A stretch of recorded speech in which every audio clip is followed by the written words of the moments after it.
Just what is probate and how do you avoid it? I'm Eleanor Curry, your favorite business law and real estate attorney, and we're back with our Wealth and Legacy Wednesdays, where every week we're diving into how you build a sustainable legacy. Maybe that's through wealth creation, but also through proper planning and protection against that, for that wealth that you've accumulated in your lifetime, and making sure that it's put in place to really work towards the legacy you have in mind. That may be charitable donations, that may be to your friends or loved ones, but you have to put a plan in place to put your thoughts and your intentions in action, and that's what we're talking about every Wednesday.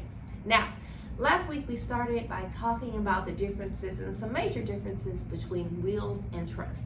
And probate and the avoidance of probate is one of the biggest reasons that people choose a trust over a will. So I thought I would take a step back and really dive into exactly what probate is and why you might want to avoid it.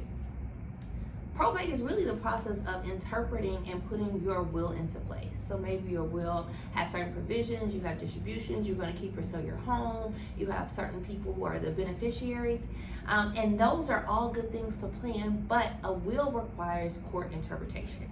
So once you have passed on, someone will take your original will, not a copy, your original will, present it to the court for probate. And the probate process really just goes through, if you have an administrator, if you have an independent administrator, dependent administrator, lining up all of your assets, getting your debtors an opportunity to present any debts that are due or owed, to deduct from your estate, and at the end of the day, when all is said and done, all debts have been paid, provide for a distribution of your assets in accordance to your wishes. So that is the process. And although it may sound pretty straightforward and lots of people feel confident that once they have a will in place, they have done the planning they need to do, the probate process for the remaining people can be long, it can be confusing, and it can be expensive. And for those reasons, many people want to intentionally avoid it, right? They don't want their friends and family members fighting over who gets, grandma's clock or what to do with the property land. They want some clear direction, and they don't want to leave the opportunity for it to be interpreted by the court, for people to fight over your intention or over if they feel like there's a mistake that has been made and how those instructions and distributions have been left. So because it's a court process, you have to follow court procedure. There's no avoiding it. So that may be allowing time for people to protest it, following the proper procedure to even get that will admitted. Often it requires hiring an attorney to guide you through the process and make sure everything is done correctly and avoid unnecessary delays.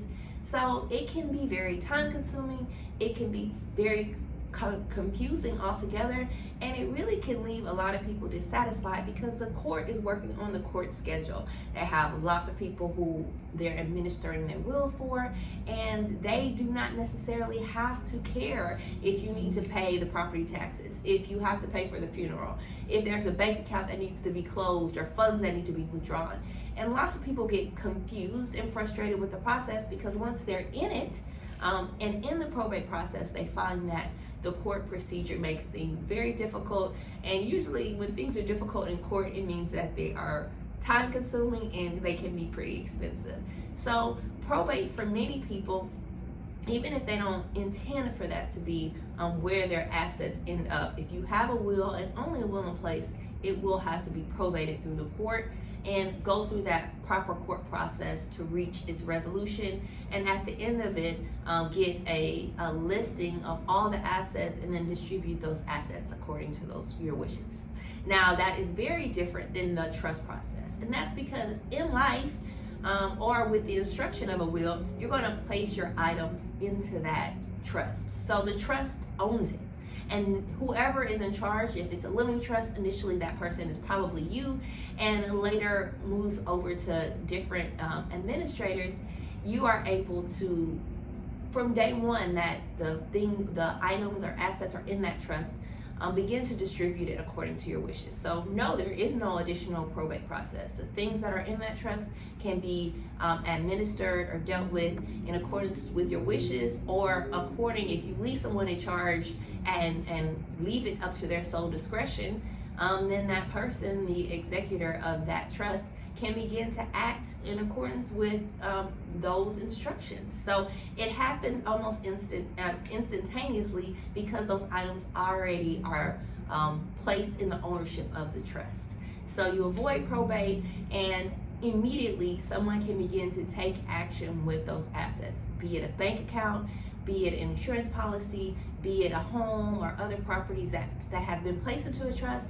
From day one, anyone who is listed as a person in charge of that trust can begin to take action, administer things, pay out accounts, and so there is no time or court approval for things to get done. You're able to do things right away and in accordance with the wishes of that trust or instructions of the trust. So probate, again, can be long, timely, confusing, and if you want to avoid it, and if you feel like it's in the best wishes for your family, you want to avoid confusion, you want to allow them an opportunity to mourn in peace without, different versions or accounts of what you will want, a trust is definitely a more viable option. So those are primarily the differences. Make sure you tune in every week where we are talking about what legacy and wealth planning and how you can make sure you do so right.